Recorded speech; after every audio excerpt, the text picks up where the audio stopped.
observing with the APM 20mm 100 degree eyepiece. The Andromeda galaxy is visible, is near the zenith. I've covered it's cold night, I've covered my finder scope with a hat that I have, so it will not get fogged. Condensation will not form on it. What I'm observing is the two dark lanes in the Andromeda galaxy, and to the left of it in this reflector telescope is a Dobsonian 300mm Flextube Skywatcher. And what I can say is that there is also a bridge of light visible to the Andromeda galaxy. The core is bright, it almost dazzles the eye. I can follow also the light of the halo of the galaxy to the top part, this direction, which means in the image is downward, and for several degrees, of course. And now I'm going to observe this with the Televue Ethos 21mm and compare the notes.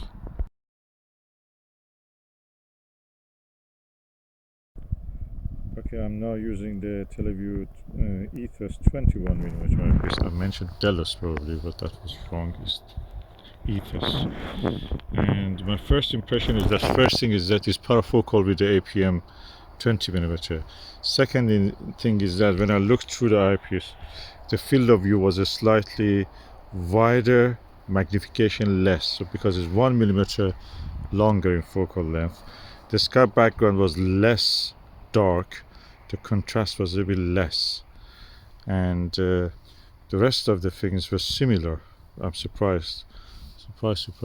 This cost 3 times the price of the APM, and yet the view is similar. No, the APM was similar to this. I don't see much difference.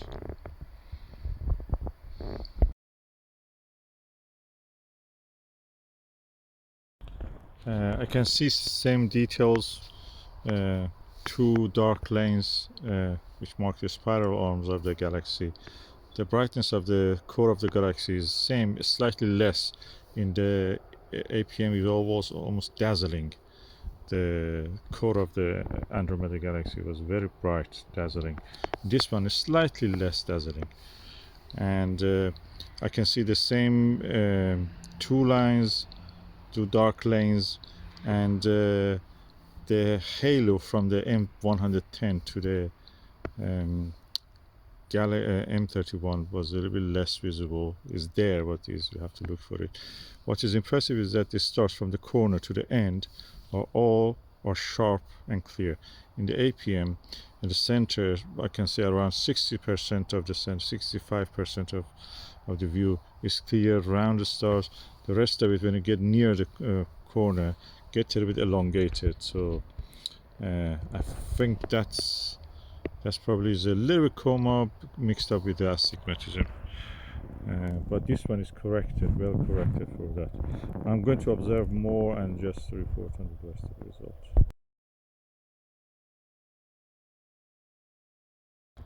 Okay, I've quickly changed to the APM 20mm, and I can see now a lot of details in the M32 galaxy. It's funny, you can see details in that. Brighter core, some lanes I can see, and the halo around the M32. What is interesting is that I must correct myself about the kind of aberration I see. 65% of the field of view is in focus, and the corner slightly starts when they are near the corner. They don't have the coma or astigmatism. They're a little bit out of focus. So what I should call it? I don't know, field curvature probably. It's a little bit, slightly, not much, out of focus. The view in this one I prefer, although the view in this one is more immersive than the Ethos 21, although it is 3 times cheaper.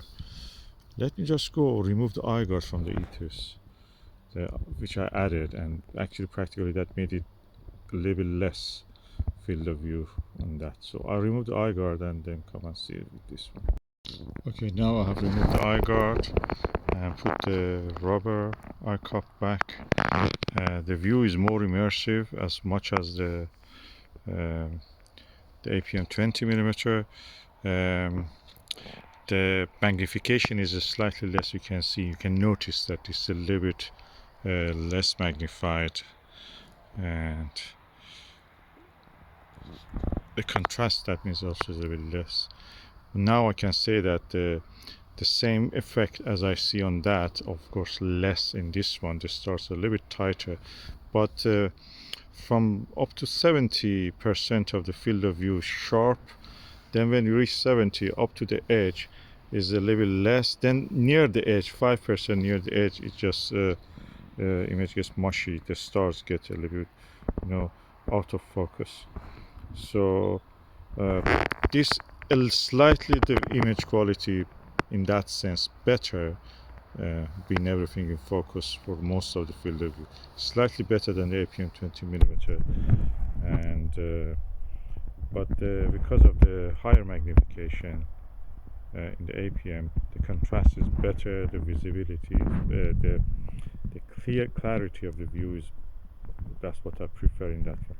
This is also good. It's tight, everything is round, the stars are round, pinpoint, very good, and yeah. I'm surprised the bridge of light I mentioned cannot be seen in any photograph. I can see it visually. Okay, again, I quickly change to the APM 20mm. I can say that the Ethos 21mm, I prefer the focal length of this one. 20mm means more contrast, but the 21mm Ethos has a neater and better image quality, I can say. The stars are tighter and cleaner. This one doesn't correct slightly coma which may exist in this telescope. I've not collimated it right away, but it was well collimated last night when I used it. And now with the Ethos, I can see that this really image is better, more comfortable. This one is more comfortable, I should say. Ethos is a little bit less comfortable because you know that if you get damaged or anything, you're just feeling guilty and worried. But it's more, it's more friendly, this one, in a way, price friendly, pocket friendly, you can call it. If I want to go for a field trip and just somewhere in the field to observe, I will take this one, not the Ethos. If I lose that Ethos or break or something, that's a lot of money. This one is less money. But the comfort in this is better. The image in the Ethos is tighter, stars are tighter, and the image quality is neater and nicer. So let me go for Maxvision 24mm 82 degrees eyepiece just to compare. They have similar, almost close image scale. Okay, this is the Maxvision 82 degrees 24mm eyepiece. Is equal to the Export Scientific 24mm 82, and also meet UWA, I think 5000 or 4000, with the same focal length and the field of view. They're equal anyway, they look similar. Export Scientific has a little bit different design on this outer part of the eyepiece. The rest of it is exactly the same. The image quality of this and the field of view and the neatness and tightness of the shape of the stars is very close to the Ethos. I must say this is really good, and you can see that, like the APM, the core of the Andromeda galaxy is very bright and dazzling. You can see the rest of the details, but the core is very bright.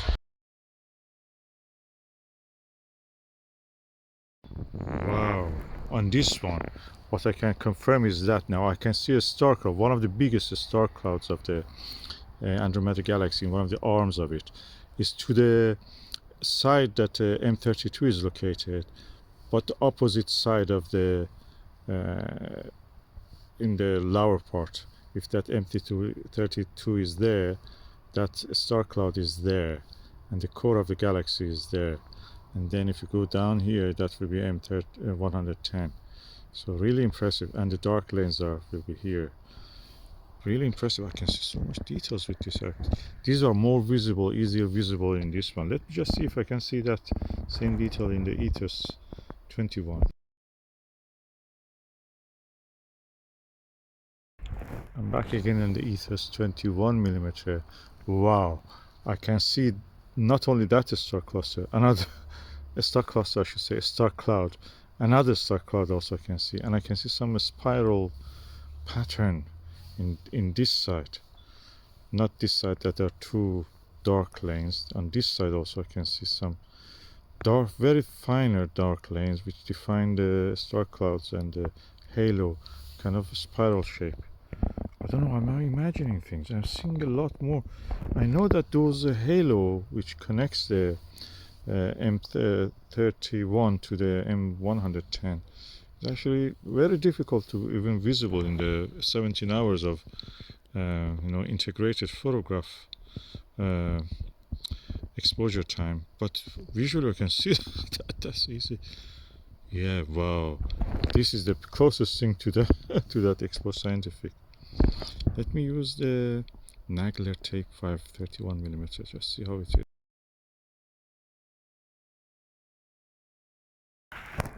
Definitely a halo of brightness is bridging between the M110 and M31, offset not exactly to the core, a little bit above the core in this direction. If it is M110, the light goes like that, light bridge in a kind of curve.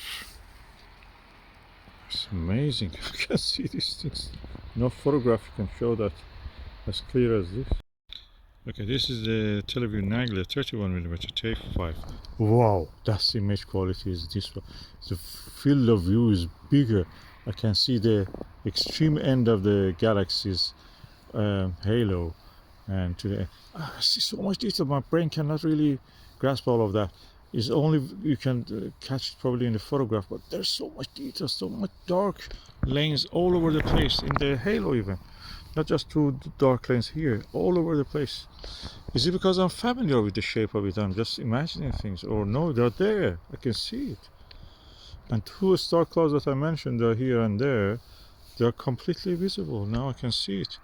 And the halo from the M110 to the above the core of the galaxy is really clear, visible. Wow. Wow. M31 is huge. Very elongated. I never saw it like that. Thanks to my good sky, actually, I can see all of that.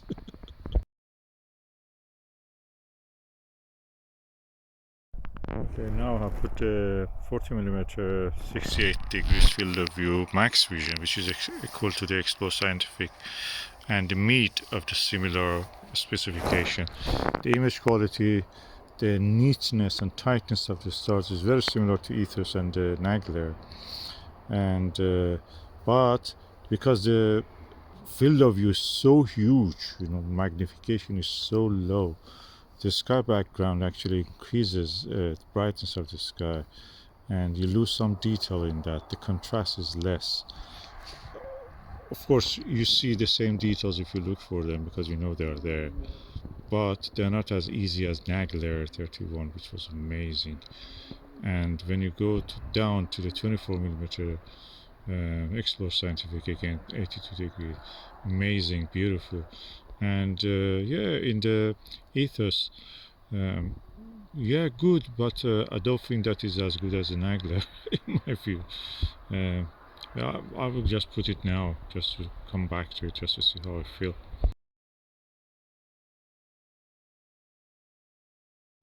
Okay, now back in the Ethos 21, I can say that on this target, which is M31, I prefer the Nagler 31 Tape 5 and also Maxvision Mead Explore Scientific 24mm 82 degrees.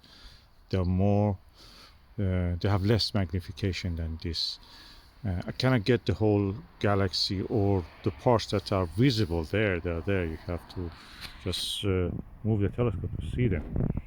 And yeah, I prefer those ones for this target, which is a very big target anyway.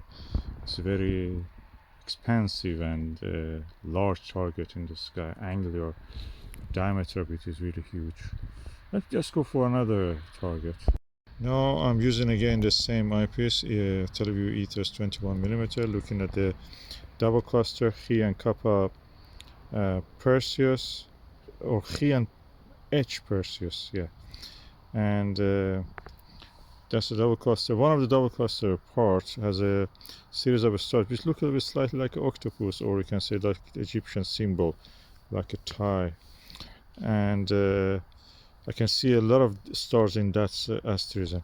The rest of peripheral view, I'm not a fan of it. The stars a little bit look elongated and they don't look very tight as they should be. When you look at them, they're alright, but when you look at the center, the rest of the view is not as clear as it should be. It may be something from my eye, but that's my eye is a human eye. I suppose many people also have the same issues with their eyes. Our eyes is a little ball of camera obscura with a lens in front of it. And so let me just change it to Nagler and Maxvision 24mm just to see how it is.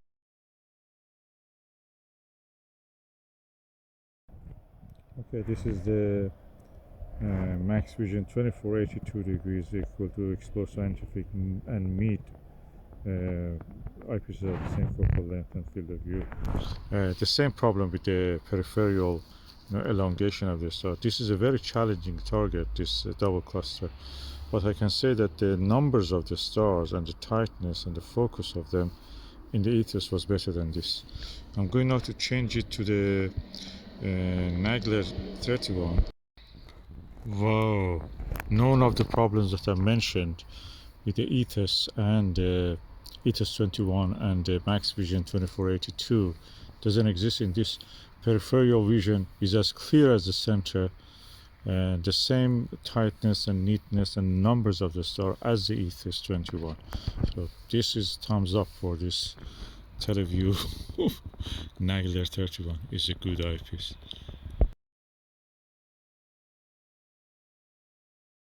I must say I've never seen the double cluster so nice like this one, like in this eyepiece. Let me go and change it to the APM 20mm and then Maxvision 40mm 68. Okay, now HDC 20mm, again double cluster. The tightness and neatness and the roundness and the uniformity of the field of view and the total view of the cluster in this eyepiece is very similar to Nagler. The only thing is that Nagler had a bigger area of the view, and this one had higher magnification. Besides that, yeah, they are very similar, and I think this one in this target double cluster is better than the Ethos 21. Let me just bring that again just for a moment.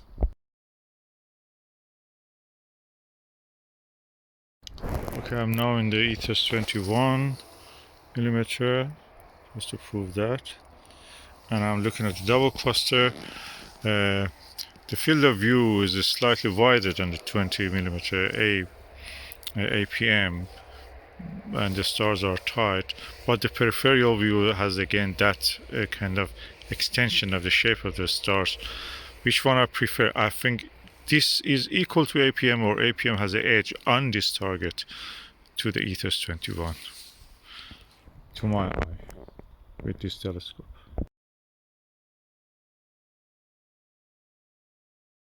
Okay, now I'm looking with the Maxvision 24mm 68 degrees equal to the mid of the same and explore scientific of the same specification.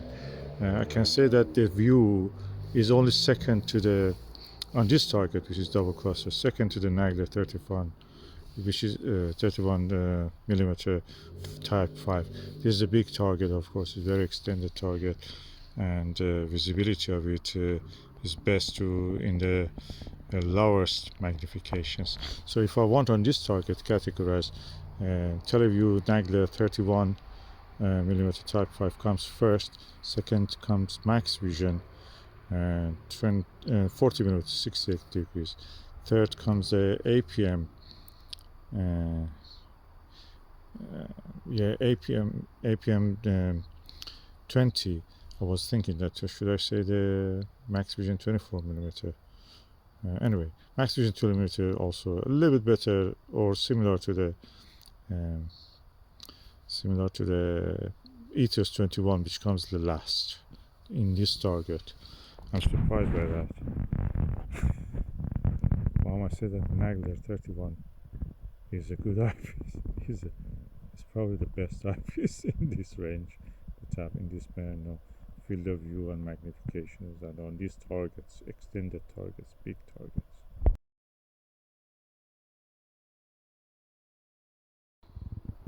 Back to Nagler 31 on the double cluster. I must say that, yeah, for color rendition and loyalty to the color, this eyepiece is really good because it shows me several red stars. Actually, I couldn't recognize any color in the other ones other than white or blue, probably white mostly.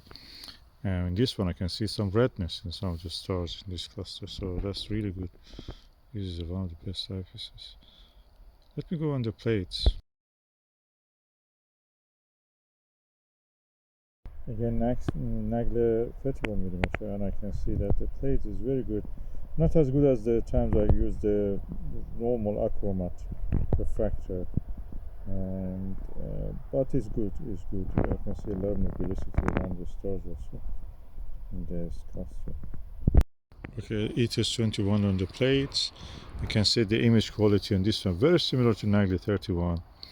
Probably the stars are a bit tighter and better and closer to the being round, but the field of view for the cluster, which is really huge, is smaller, so you don't see the whole cluster, whereby with the 31 Nagler you could easily see. So in this one, this Ethos is better.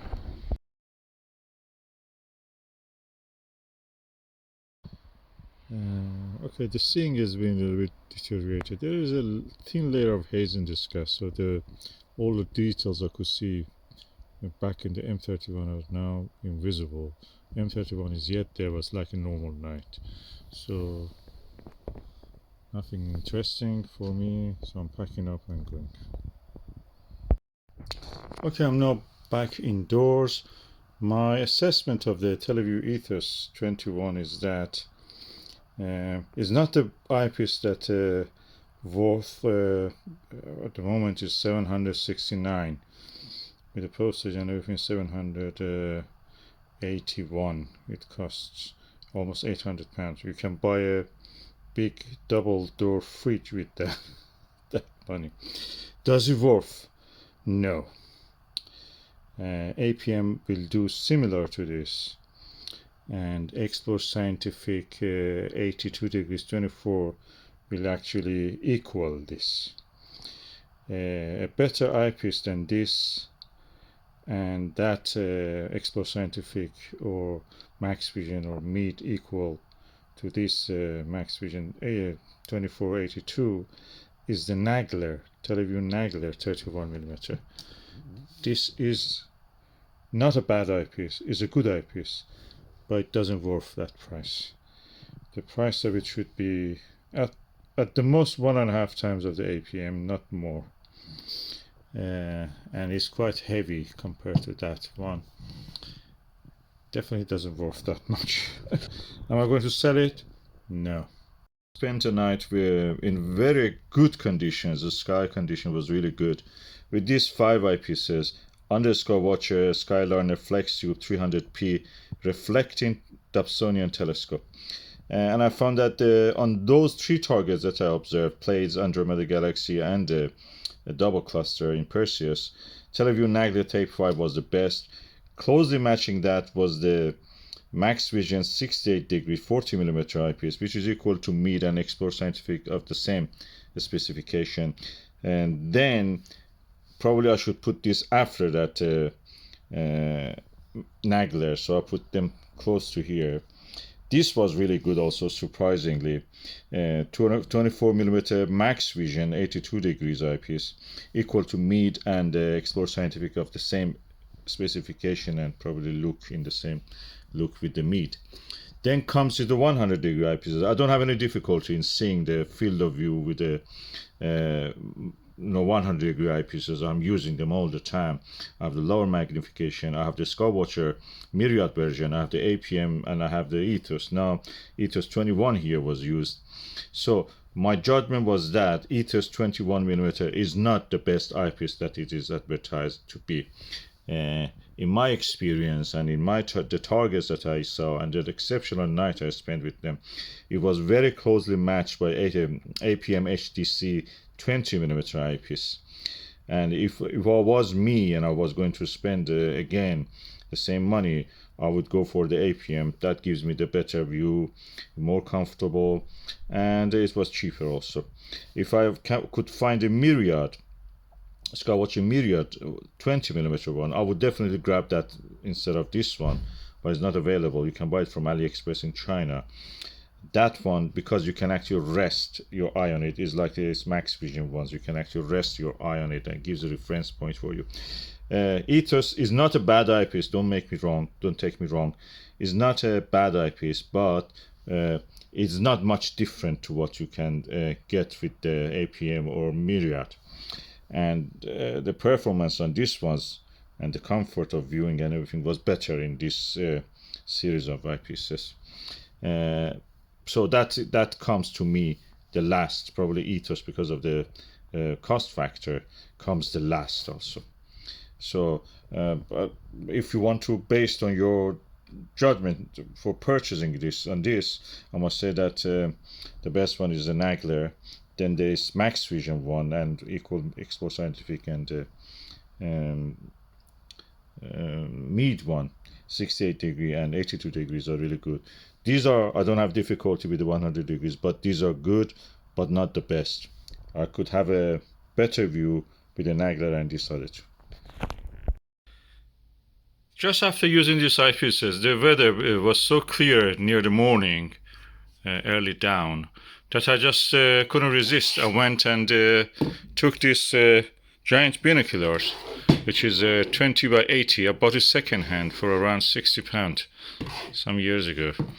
And I used it and I could see everything. You know, I saw M33, M31, M32, M110 satellites of the Andromeda galaxy. I saw the M35, M45 Pleiades, M42. M35 is in the, of course, the Gemini. I saw the M1, which is very elusive if you want to find it by the, just star hopping. It sometimes can be elusive, easily observable with this. Then I realized why I'm bothering myself with all these eyepieces and telescopes. It's like blinding myself. This was an eye-opener. That's why practically I could use it easily. Then it dawned on me that this is because of all this hype they create in the forums, astronomy forums. And it dawned on me, I used these astronomy forums for a few months. Then it gradually dawned on me these people are there for a reason. And that reason is to actually, sell these eyepieces. First Light Optics, for example, sponsors or actually owns the Stargazer's launch. Another company in America owns that what is it called? Just Cloudy Nights. So their duty there, the moderators and the people who may have several accounts even themselves, or the guys who work with them, their job is like these shops. You go to Turkey or somewhere like that, they drag you into the shop from the street. They have to call you drag you, attract you to the inside of the shop so they can sell you something. Their job is like that. They make all this hype about Takahashi, Televue, all this expensive stuff. And they don't let you actually get the advice or the thing that you have to do. And that is observation and enjoying your hobby. It makes a money pit for you that you're just all the time spending because they have the better one than you. And all the time they're showing it to everyone. And they're photographing it. They show what the postman has brought.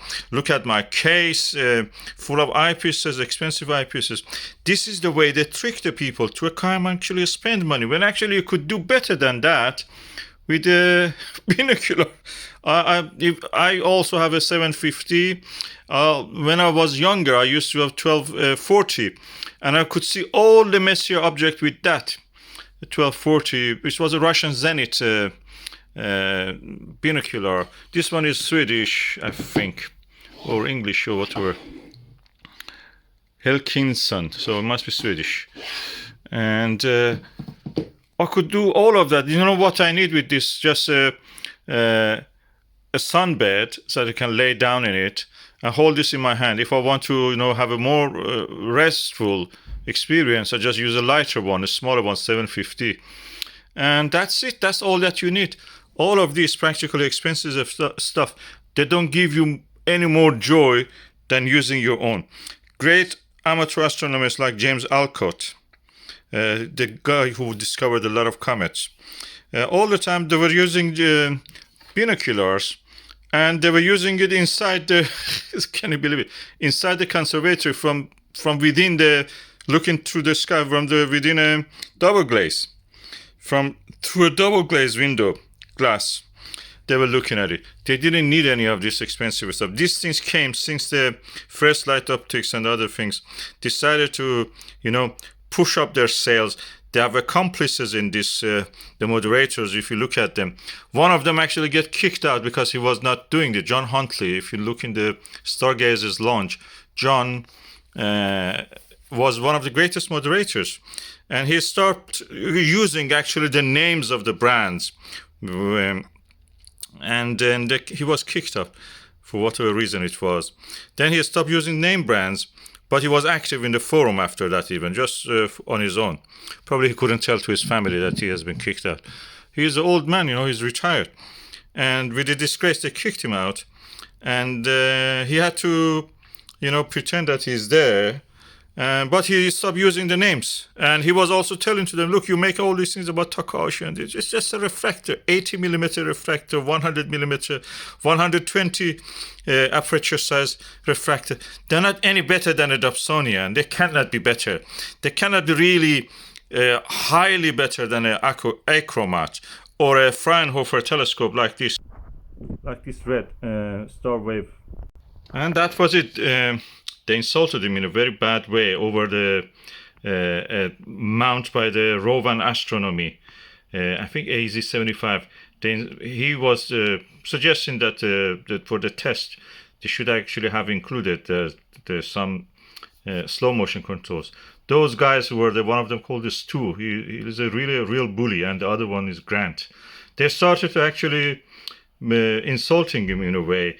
They chased him in his posts until really they mocked him as that, you're poor, you cannot afford these things.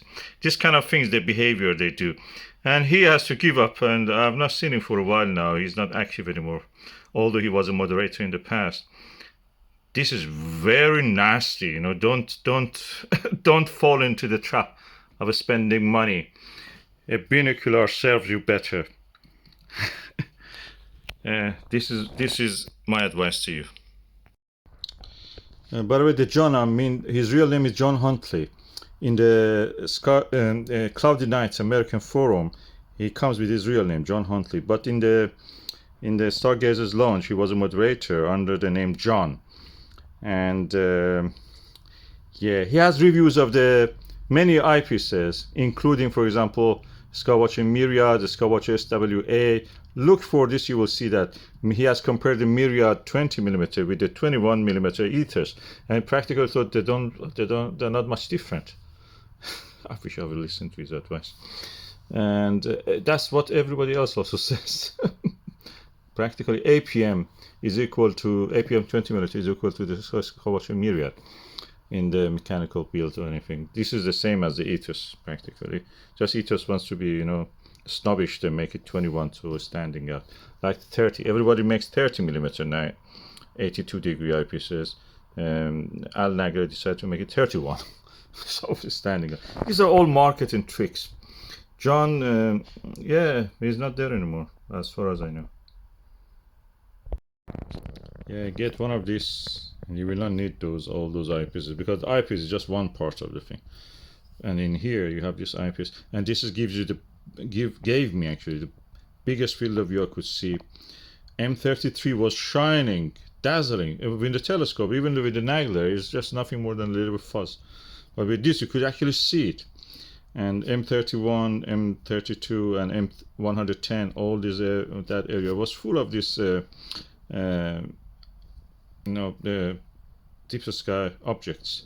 Unless you want to do some, planetary thing that you just can do it with any iChromat. You can do it even cheaper with the Dobsonian. Buy second hand.